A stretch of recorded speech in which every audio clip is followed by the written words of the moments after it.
One thing I'm learning, yeah, with Le Morte d'Arthur, it's not that important. You shouldn't place too much emphasis on individual encounters.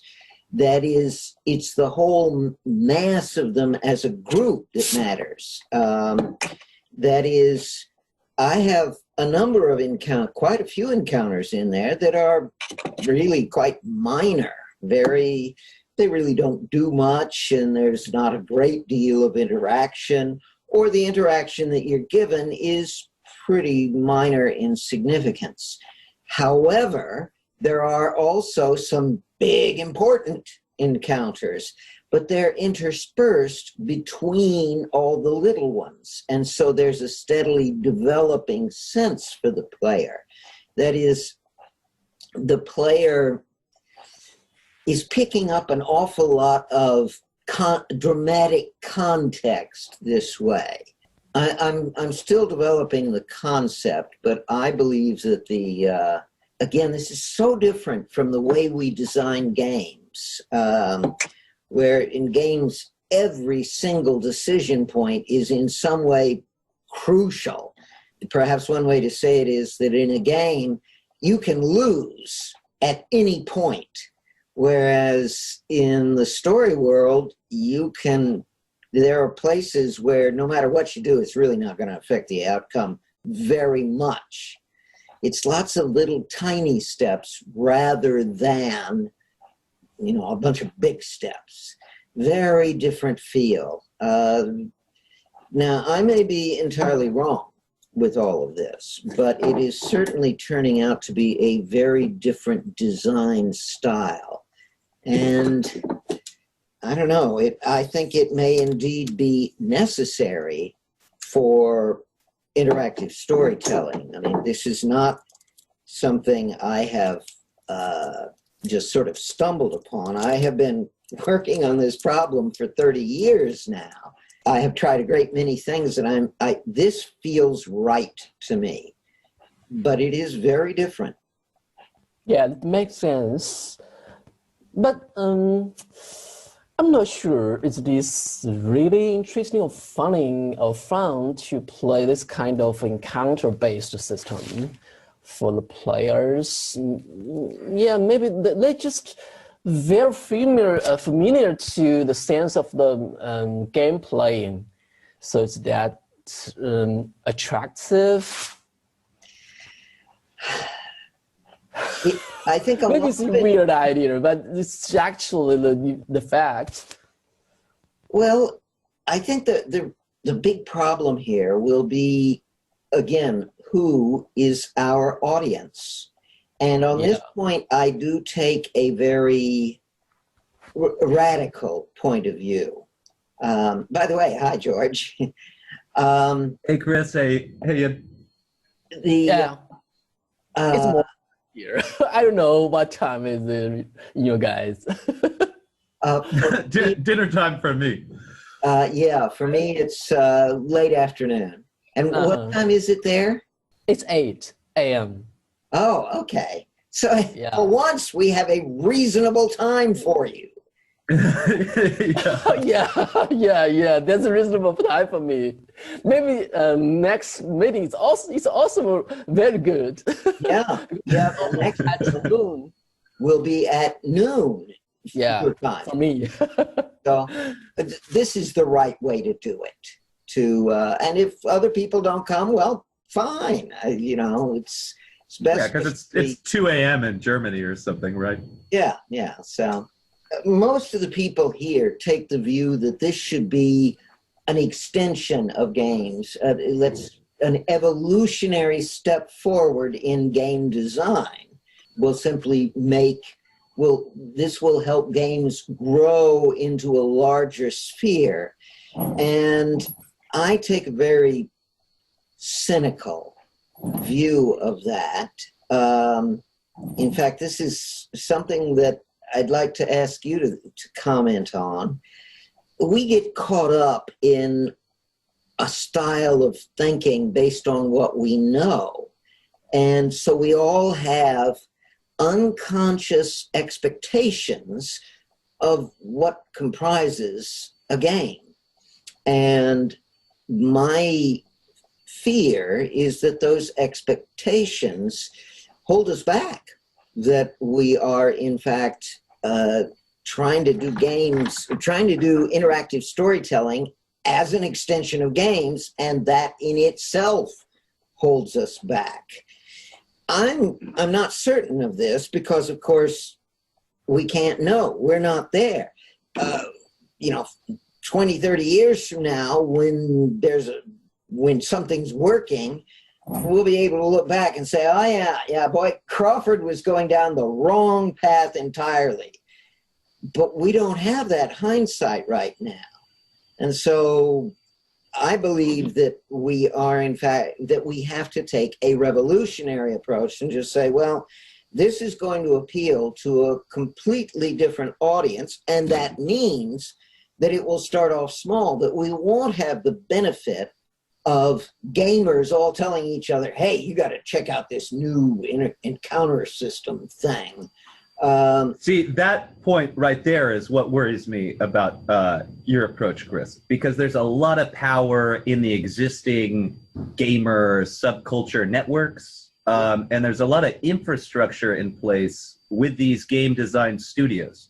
Yep. And like tapping into previously done work and, bringing that around will have like a lot more power in the end. Even if it's a smaller step, it's like all that man hours, like they're working right now on building games. Yep. They're not working right now on building stories. Even framing it as a game can get them to build it. Sorry, I cut you off. No, let me give you the counter argument. Okay, please. I agree that is a substantial argument and is a powerful one. But let me sort of present a different version of that. Imagine this is the world in fact, see, I've gone through this process many, many times. Let's imagine it's 1980 and everybody programs in BASIC. And I mean, there's been a ton of stuff done on BASIC. There are all sorts of programs that have been published that you can grab from. And somebody comes along and says, hey, I got this new language. I call it Java. And it's, modular and it has object-oriented and it's got all this great stuff to it. A person could argue, well, yeah, sure, it's better, but the whole community knows how to use BASIC and nobody knows how to use Java. And we've got all this background and heritage in BASIC and all of this software written in BASIC. And it's just not going to work jumping to an object-oriented language. It's the same. See, I've seen this basic argument has been going on for decades. It has many different flavors. Hardware platforms, Yeah, any paradigm shift. Yeah, you're going to have this argument. Yeah. And so but the new paradigm has to be so obviously better. Yes. That there's no choice. It's like they are behind the curve. They see someone beat them to the punch, and then they get very scared about their place in the future, and that's when they come on. Now, which is a bigger thing to do, though. That's a much larger thing. What is our metric of success? That is, how do we measure the success of a paradigm shift? That is, the obvious way is, how much money do we make? And the answer is none. I mean, if you want to make money, build a conventional game. And in fact, the definition of game is so precise, you have to fit inside this rather small world, from my point of view. And so you make no money. Another metric, which is similar, is, well, how many people actually play with it? Well, okay. Again, the new paradigm I'm proposing, not many people will play. But the metric I'm using is, what potential for creative growth does this have? And on this metric, I claim that my cynical approach is superior, because although right now interactive storyteller, at least my approach to it, is worthless, I believe that at some point in the future, this or a new version of it, or the third or the fourth or the fifth generation of it, will have opened up big new worlds to us. So again, how do you evaluate? You're right that the basic trade-off is how powerful the stuff you already have is versus how powerful the new stuff is. And you're saying it's got to be like this to make the jump worthwhile. Yeah. My question is, how do we measure how high this is? I would do it not growth of the audience, but growth of the developers. Like if we can get in that Slack, for instance, if we're growing that Slack at 1% a month, every month, I mean, that's telling us we're doing something right. Or if we're getting more, like if we're getting an X amount of story worlds created in the system, month or year over year, whatever time scale you want. Yeah. I mean, that's showing an adoption curve. Yeah. Just like Facebook or these other networks. Yeah. Because it would be like an ecosystem, right? But you were saying third or fourth generation. Do you see that as being like a 3D game? I think the text-based format is also holding a lot of people up. Where I see this as being able to plug and play into a 3D game, no problem. I mean, the encounters, a series of encounters can be just like a level. It's just more work to do it in 3D, where you have the character rigging and you have all these other little pieces to put in place. Where the writing, you just can write. Well, okay, I'll try another analogy for you. Okay. Suppose we're in an alternate universe. Yeah. In which they had no movie cameras. There were no lenses or cameras or whatever. And the only form of cinema was cartoons. They draw brushes. And so we got all these cartoons, but they are cartoons in pretty much the style as we now know cartoons. Mickey Mouse and Looney Tunes and so forth. Yeah. Okay, now I come along with this interactive storytelling thing. We've got all of this wonderful technology for making cartoons, and then I come along with this storytelling stuff that's all about drama and interpersonal relations, and we're going to plug it into the cartoons. Well, is there going to be a mismatch there between the audience expectations and what this technology can deliver? I think that analogy is bringing it farther than it would be for my analogy, because even what you were doing with the gossip, with those simple facial expressions, it's very similar to how you're commanding one of these characters to go through an animation, like to smile or to look disgusted or something like that. This controller can just give it one input, and you can blend that face. Yeah. So I don't know. I see what you're saying, though. Looking to the existing can be limiting. We can get stuck in a box that you don't want to be. You can't go anywhere when you're in the box. But like Skyrim should be possible. Yes. Yeah. Go ahead. Yeah. I think the combination should be possible. Are we trying to jam together two things that don't really fit? Well, I see if you do the Mort Diotor and a creative, let's say I'm creative director at Activision, and I play your game, and I go, wow, there's more interactivity in this text-based story than we put in our last open world RPG. Okay. Yeah. I can take the same concepts that were used to do this over the long haul, including the kingliness global variable, these reactions on the smaller level, and wrapping all of that into our existing framework, where we have levels, we're finding a dungeon, right? And we're going into these one-shot dungeons, coming out, and they're not affecting the overall story arc at all. Which is very much like these little changes. That's all object-based, not person-based. But it's very much like these little changes that are happening through the encounter system. We Okay, have now these. I'm confused. You seem to be saying, well, we're going to have these two things running side by side. There'll be this game that you play in the conventional way, and then there will be this story thing that you play in a completely different manner. And so what? I see them getting exposed to the possibilities on this, changing these values slowly over time through repeated interactions within a world, within a character set, as something that can be dropped into an existing game in very little work for them, if they saw it was valuable, and if you made an emotional impact with somebody who was in the position, like in charge, able to go, this is what we're doing.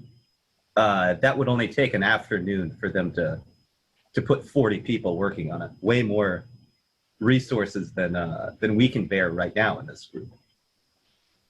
Like, that would be the goal if I were in your shoes. One of the primary thoughts that guides me along this line of thinking is a lecture I gave 35 years ago, which I ended up writing as an essay in the Journal of Computer Game Design called The Evolution of Taste. Did either of you have the opportunity to read that essay? I think I did this spring, but it's not fresh in my head, Chris. Let me quickly summarize it. Actually, the title of the lecture then was The 4 C's: Candy, Comic Books, Cartoons, and Computer Games. And I pointed out a comparison here. In each of these cases, what we have is something that is an intense experience. Candy is intense. It's, it just hits your tongue and wow, that tastes great. It's not like bread or milk or something like that. Second, it's a short thing. You don't sit down to an entire meal of candy. You have a few pieces of candy. Third, but this is the important thing. We start off when we're young, gravitating towards that more intense experience. That is, kids like candy. But then we go through an evolutionary process where we move to less intense and more subtle tastes. We go to pizza and hamburgers and hot dogs or whatever. By the way, that would be really curious to know how that works in China. Is there an evolutionary, is there kid food in China do Chinese kids go through a process like, American kids do with candy, pizza, and then later on growing up and getting into very subtle stuff? I don't think that's... Kids eat their vegetables in China? Yeah. Yeah, okay. Even like bitter foods or hot foods, kids will eat, or very sour. I think the taste from the kids to the adults, it's the same, probably. Okay. But I understand what you are talking about. The taste of a people will change. Will change from his growing. Yeah. That's the point. Yeah. Okay.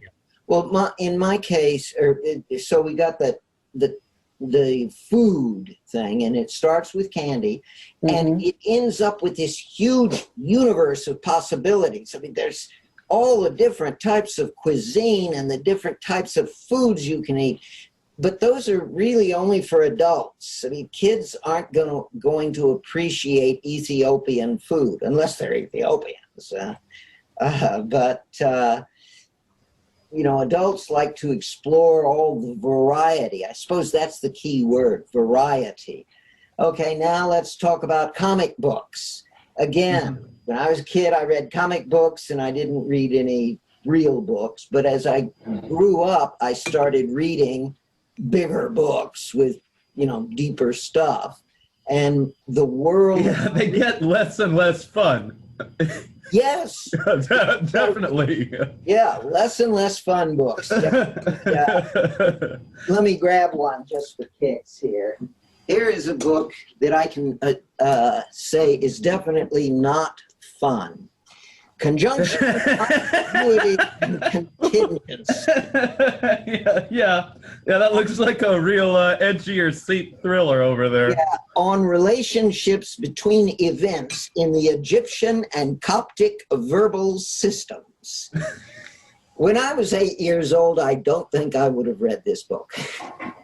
But I mean, we all go through this process of starting off with intensely enjoyable literature that's, very colorful and bright and so forth, and moving to more subtle stuff, a bigger universe with greater variety.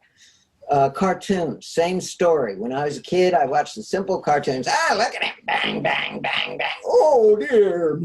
Explosion and his face turns black and so forth. Whereas, so with stocks, I've been reading a lot about time preferences. And I mean, in the behavioral psychology realm, I guess this would be delayed gratification, right? Yeah. As you're getting older, you're more able to delay gratification, and you're viewing that as more of an accomplishment. It's like joy versus happiness. Yeah. Okay. Good point. So we've got Hey, Billy. Hi, Billy.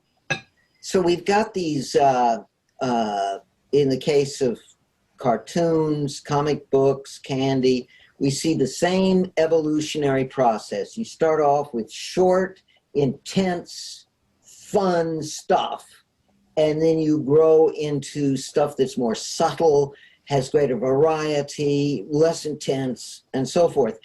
And I'm arguing that interactive storytelling is definitely going to be in the more subtle, less intense, longer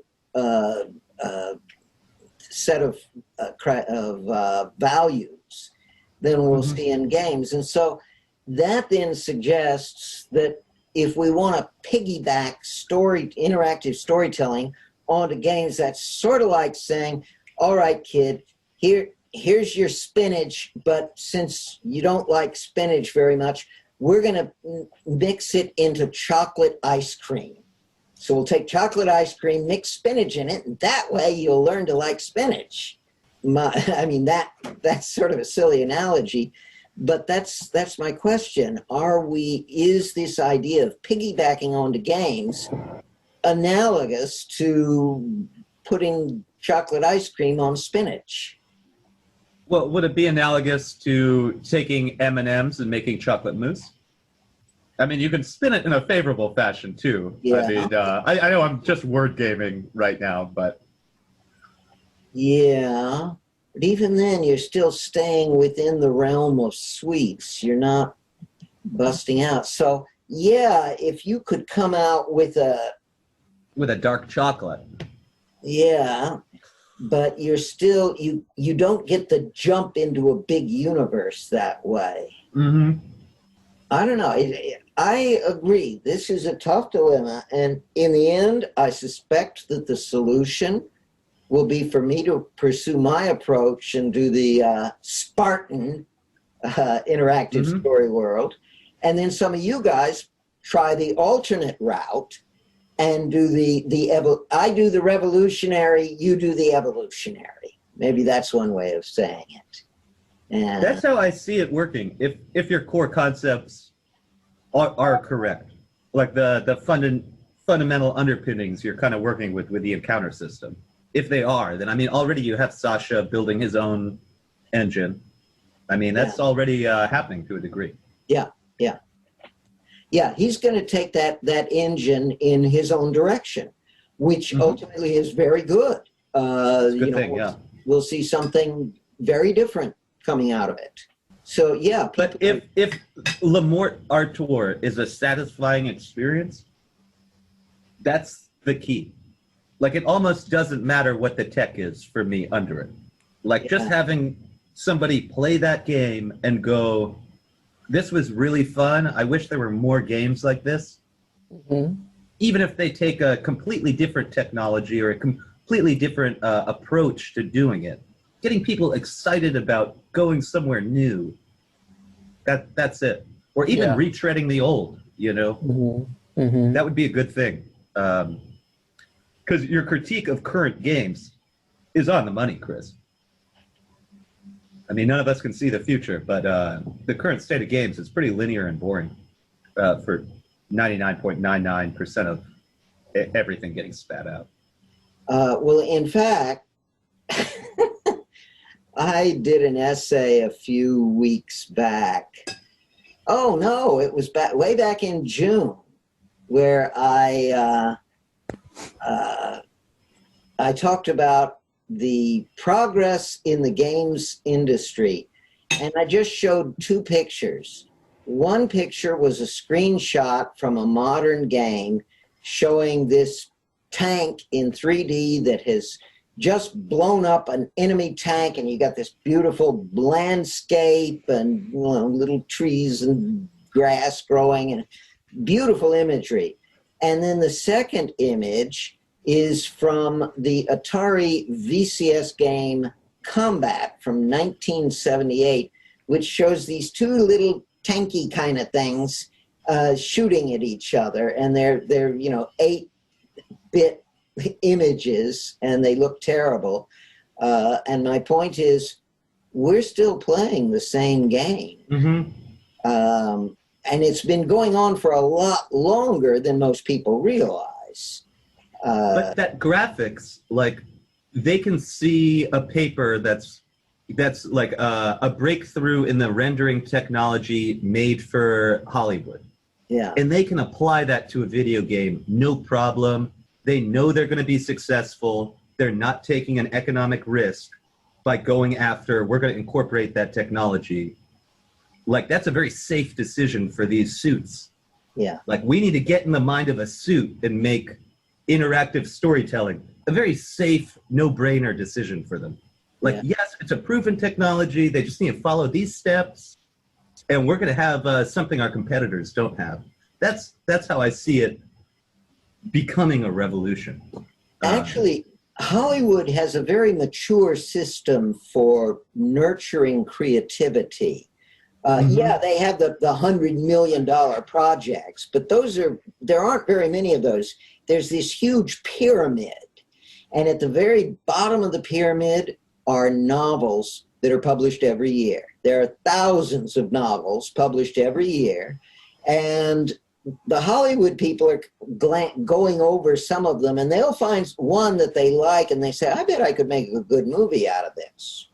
And in many cases, that movie it can be a low budget thing, or it can be a big budget. It's, for example, my wife and I just watched a movie the other night that was based on a novel. It was a low budget movie. It was called The Man from Earth. And a delightful movie. It had just, I think, 6 or 7 characters in it, and the entire movie takes place in one room where they're all talking to each other. Well, at times they sort of walk outside where there's some cars parked in the dirt, but that's it. It's obviously a very low budget. They got some good actors for it, though, but low budget thing, and it was based on a novel. Then again, a friend of mine had one of his novels turned into a movie that was fairly big budget. It didn't make a lot of money, but it still turned out to be quite lucrative for him. And then you'll get the rare thing like the George R.R. Martin Game of Thrones, where they throw hundreds of millions of dollars at it. But even below that, like, I've met a 55-year-old who has been screenwriting his entire life, making a living at it, who's never had a movie made. And they keep buying his screenplay, and it's almost making the cut. And it's like, we don't see the edit, right? All these screenplays go through this intense pyramid structure. I mean, right on the money. There's all this chaff. The other thing that Hollywood does that as yet the games industry doesn't do, Hollywood deliberately nurtures its young. That is, they will help fund little pioneering movie projects. Like Spielberg. Yeah. various film festivals where these up-and-coming directors show off their movies and possibly get, a lot of attention and funding to make it much better. The Hollywood system is this pyramid, but one thing about it that's different from the games is that at the very top of the pyramid, there's money flowing down to the bottom to help stimulate the stuff bubbling up. We're starting to see that in the game industry, though, because I just played this game, Outer Wilds, which was a student project for a master thesis of like a space game. The guy went to go work for a company. 6 months later, his master thesis won an award at a game, expo sort of thing. And that company he was working for paid him the rights to the IP, and that company that hired him out of college then developed the game. So that was the first time I saw that same effect you're talking about with the film festivals and this talent picking. Yeah. The games industry has been very slow to do that. We now have the indie movement, which has been around for 15 years now, and the industry has done very little to foster that. I view it as a threat rather than a resource. Yeah. And so the games industry does suffer from a weak supply of creative new ideas. Moreover, it does not, as the movie industry does, it does not fund academic research. The movie industry has, there are a bunch of schools that get donations from various, from movie actors, from producers, from production houses, and so forth. Games industry doesn't do anything like that at all. They won't share it either. Even these conferences on video rendering, for example, all the papers are behind a paywall. That's not, when I was doing the movie research for school, they wanted you to read the paper. They wanted you to cite the paper, but it's like oh no, this is an industry secret is how they're viewing these formula and these steps. Well, we're just going to have to try the experiment. And just see, perhaps we need, a dozen different experiments going in a dozen different directions. Maybe that's the only way to make this happen. Yin Liang, are you using the standard Chinese approach where Yin is your family name and Liang is your personal name? Yin is the last name. Liang is the family name. Oh, okay. The first name. Yeah. So that's okay. Your students, are they showing any interest in anything beyond just doing regular games? Yeah, a lot of them. What kind of directions are they going? What do you mean the directions about a game or the general game? Well, what kind of ideas are they exploring? Let me back up and explain my thinking. In the early years of the games industry, it was dominated by the Americans and the Japanese. And these two cultures really had very different approaches to game design. And they sort of stole from each other, but it was still these two cultures that produced everything. And then some of the Europeans started getting into it, but I have long encouraged people from different cultures, don't copy the American way. You've got a very different cultural tradition and very different ways of thinking about entertainment. And,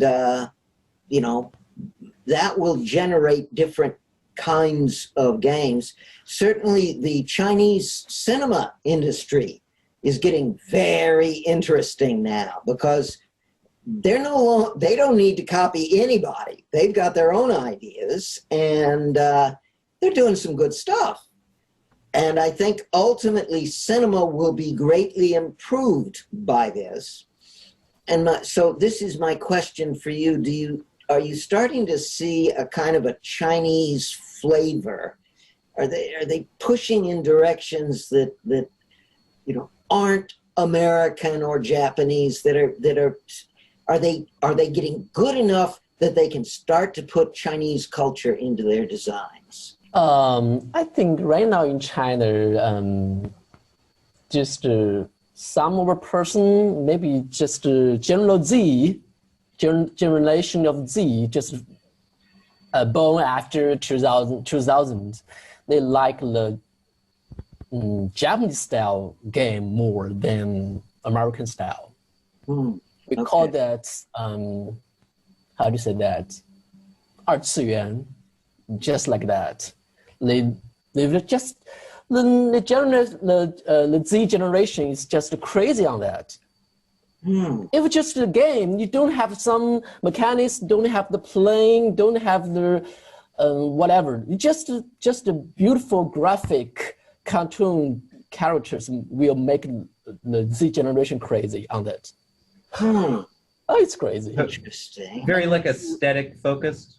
Very aesthetic, like the look and the feel more than the underlying system. That's what you think they're attracted to? Yes, he just look like appearance more than the underlying mechanics. Yeah. They are not very strong on the interaction side. I think the interaction based on the character personalities just designed by the game designer, just like, yeah, they just make some user content from the character come up with the community, and they just write a lot of user content about the characters they like. It's just more like the emotional things. Let me ask this. One of the artistic or fundamental aesthetic differences between the Western style and the Chinese style is, one way of talking about it is figure versus ground. The idea is that the Westerner, if I'm holding this up, the Westerner will see this. The Easterner will see all of that as well, or the Easterner will focus on the entire image, where the Westerner will zero in on this one thing. They've demonstrated that in all sorts of psychology things and such. Have you seen any indication of that or reflection of that difference in some of the ideas of your students? I'm not sure about that. How would that manifest itself, Chris? Would that manifest itself with putting as much work, if you're in a 2D game, putting as much work into the background as the figure going across the background? What would be the... In a game, a Western game that really emphasizes this would have a fairly bland background, but then there's this one thing moving around in it that, that's the thing you care about, and you worry about, and you don't really pay much attention to the background. Whereas in the Eastern, if we had an Eastern game that did that, it would be the relationship of that foreground object to the background that is central to the way the game is perceived. The game Res does that particularly. Like your main character is not interactive. He's sitting in the middle of the screen, and it's all about how you're interacting with the environment as you go through it. And that was for PS2. In fact, the Eastern style, maybe the Japanese style, is more on the design story world. Yeah, about the game. Very interesting. Just build a very huge or just very very special story world. So so about the users or audience can make some very self content based on this huge story world. They just go to community, just build self content about the characters they like. Yeah, it's that way. What about the feelings or emotional link to the big world or the characters they like? It's more like this. Let me ask this. Here's another question. Do you think that the Chinese audience will be more open to interactive storytelling, or do you think they'll cling pretty closely to the conventional style of games? I think more open to the storytelling, probably.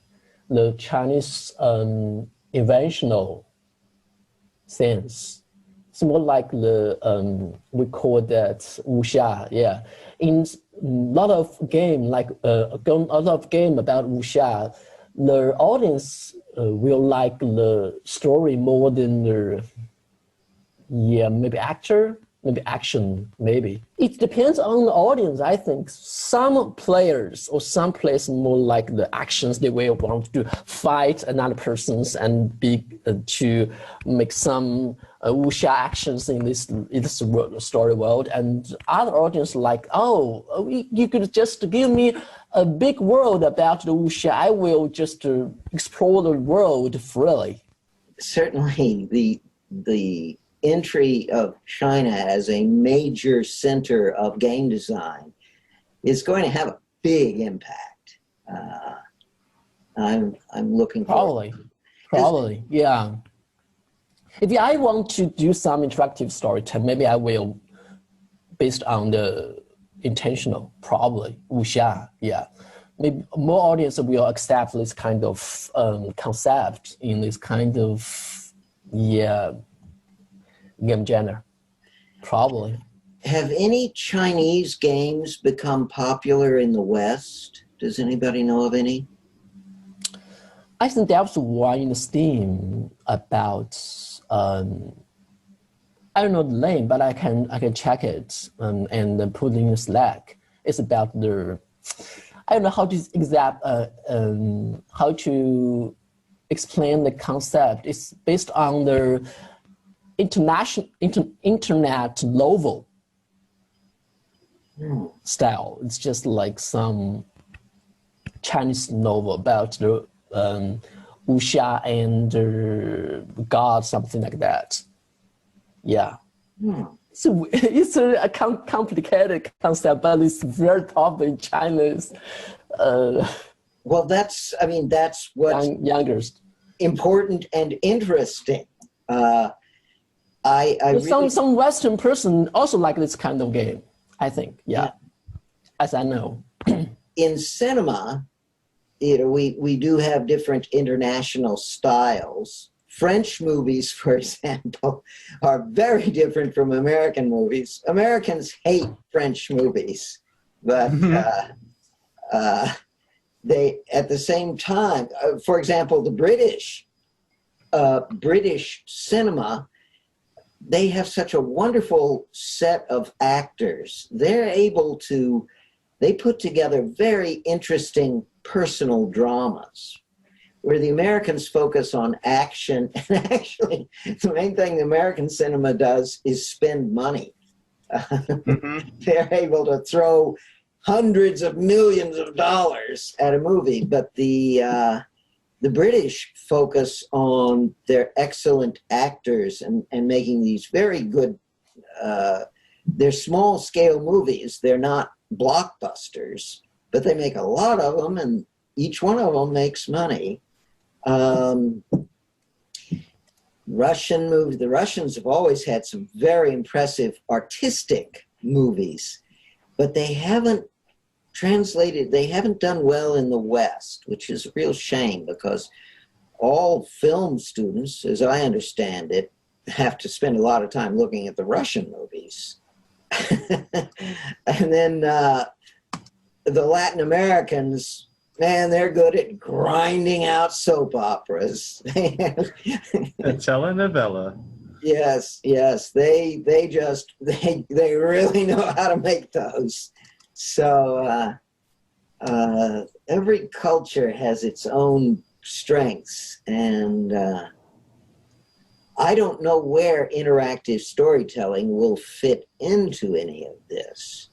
I do sense that actually America is the wrong place to be pushing interactive storytelling. I suspect Europe would be a more... Lorenzo has great insight. A lot of it's coming out of France. When I was doing the research over the summer and spring on this, I mean, even from the Montreal studios too, because that Disco Elysium was written by an Estonian, so that's Europe. And then this Detroit Become Human was all a French studio, and the French are paying like, their national government is paying like 70% of these game studios' operating costs. Yep. I mean, bottom line, like, yeah, if you're going to translate it and export some French culture, we'll fund the whole thing. You don't need to make a dime on this. Yeah. So I think there's going to be big stuff coming out of there. Yeah. The Germans have, it's sad, the Germans have, occasionally they come up with a brilliant idea. In fact, their greatest strength has been in board games. They've been making all sorts of great board games, which I don't understand that at all. How they're able to do that or why that attracts their attention. But it's sad. The Europeans have tried this for a long time, and they've had difficulties. About 10 years ago, they had a big project, a Europe-wide project. It was funded by the EU to do something like interactive storytelling. And they put a lot of money into it, and it never really amounted to anything. They didn't quite know how to proceed. But they made a lot of good experiments. And actually, they have been the focal point of the academic conference. I don't know what it's called now, but they started the first global academic conference on interactive storytelling, and that's been running for 15 years now. Unfortunately, they've got a real pattern here. What happens is new PhD, just got his first job as an assistant professor, and plunges in to do interactive storytelling, has all these great ideas, works on a project for 3, 4, 5 years, and then realizes it's not going to work, and then drops out and moves on to something else. And then another assistant professor steps forward, and the papers that you see in their proceedings, from year to year, they don't change very much. It's still pretty much the same ideas, just different authors to the papers. So I don't know. I haven't followed them for the last 3 years, so I don't know if they've improved. But there was a long period there where it's pretty much the same papers coming out every year. We've run out of time here. Let's see if we can summarize, or is there any final... I have maybe a comment, because we did this jam on Saturday. Sorry, I turned the video off because I had my connection was kind of getting bad. But we had the jam on Saturday. We did 30 encounters. We didn't do a beginning, middle, and end. We did a beginning, middle, and start of an end to start to see it. So some of the things I noticed were like in the reactions, because the player hasn't clicked anything in, let's say, in Act 1, right? They haven't made any decisions yet. Having a branch at the start was very, very binary. It doesn't work. I get 100% what you're saying with that. You need a mass of encounters before you even start really getting into the branching. Yeah. But I was also thinking, like, is that kind of a consequence from what you were saying you were trying to do? This might have even been pre-Cyboot, where every reaction would lead to a map of other reactions, and it didn't matter, like all the characters had the same... Am I explaining this in a cogent fashion here?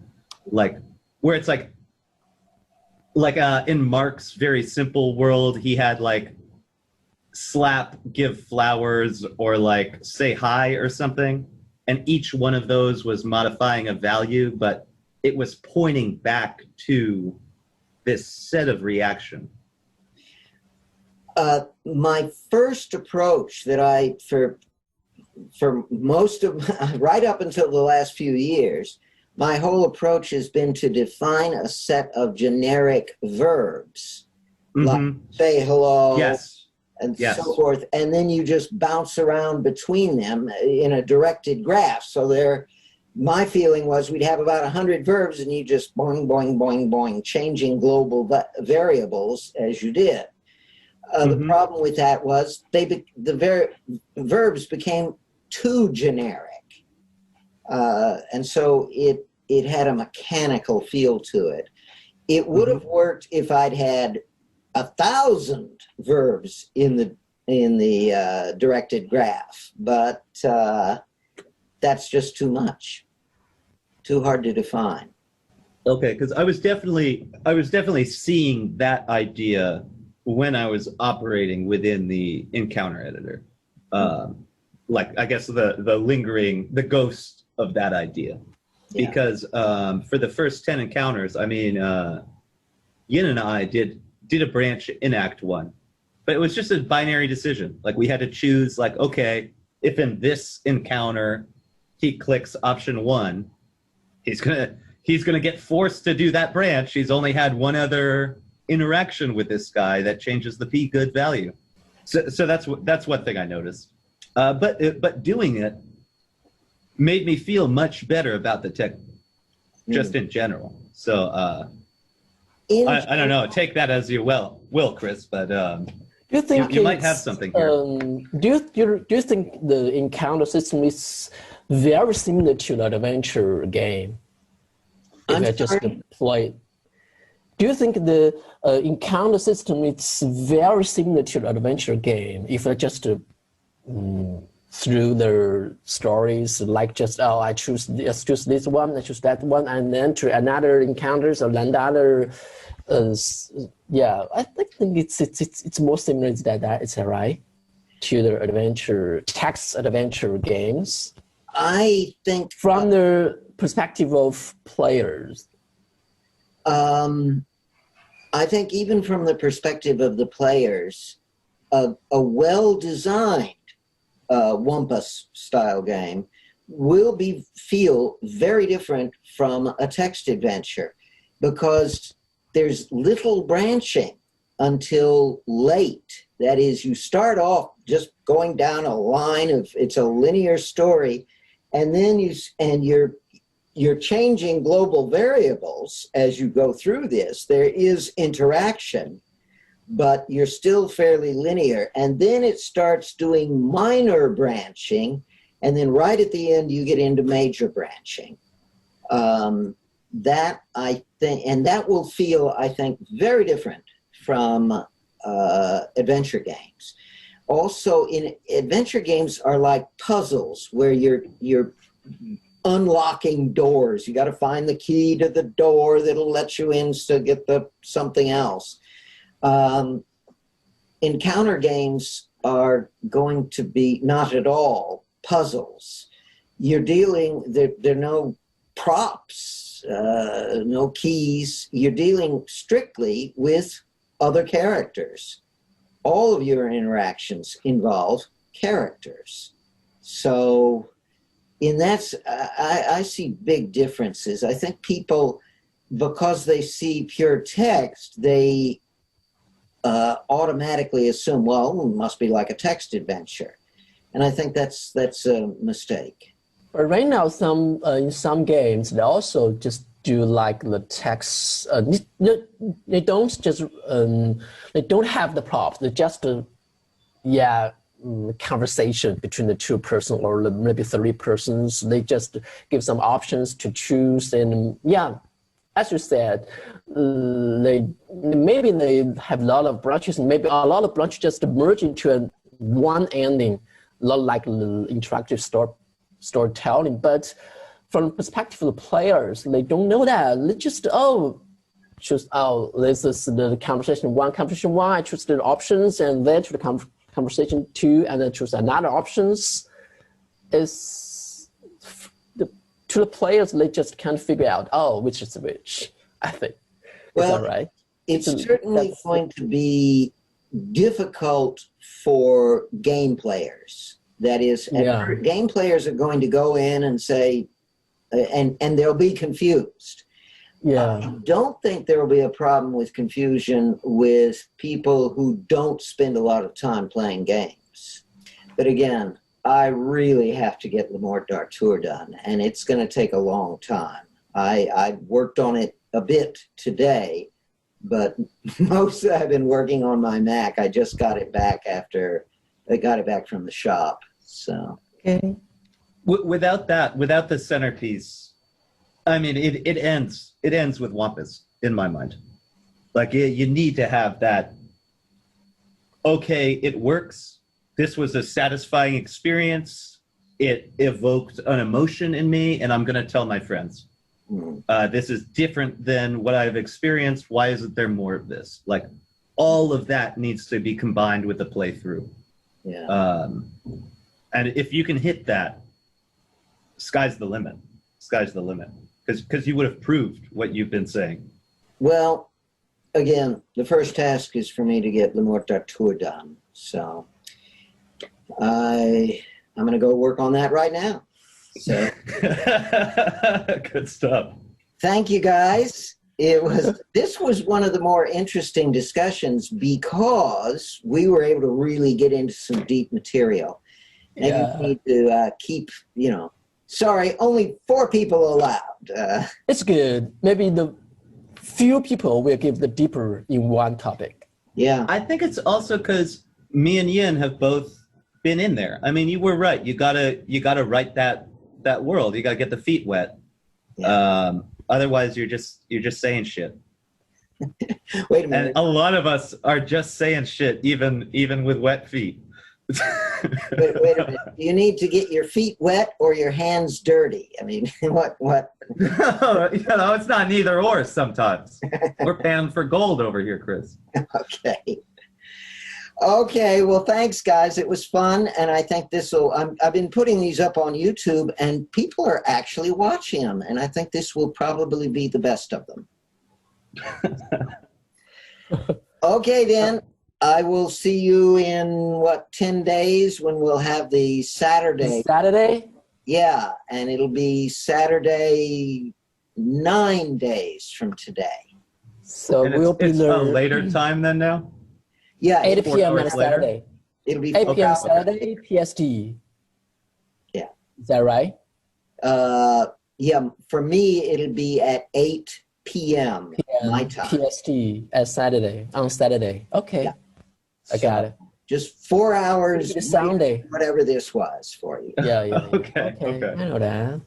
Hey, George, I just wondering what kind of camera make you like some older pictures? Oh, it's this physical filter I have over here. It's the camera cover. I was filming with this camera out in New Mexico. I was filming with a laptop because I didn't have my camera, and I put it on the table, and the wind gusts can go up to like 50 in the desert over there, without warning. So this thing got picked up 10 feet in the air with a wind gust and got dropped. And I don't know, I think one of the fans, it got hot, it's delaminating the glue. I'm just not worrying about it. I got my little bag clip to fix the camera up at the top that I've been clipping up there to make it work. I'm not stressing. Could you buy an external camera? Absolutely, I could. I have cameras. I got tons of cameras. I got all the. I'm just not worrying about it. It's fine. It's just my beauty filter. It's my beauty filter. All right. See you on Saturday. Next Saturday. Okay. Good talking, everybody.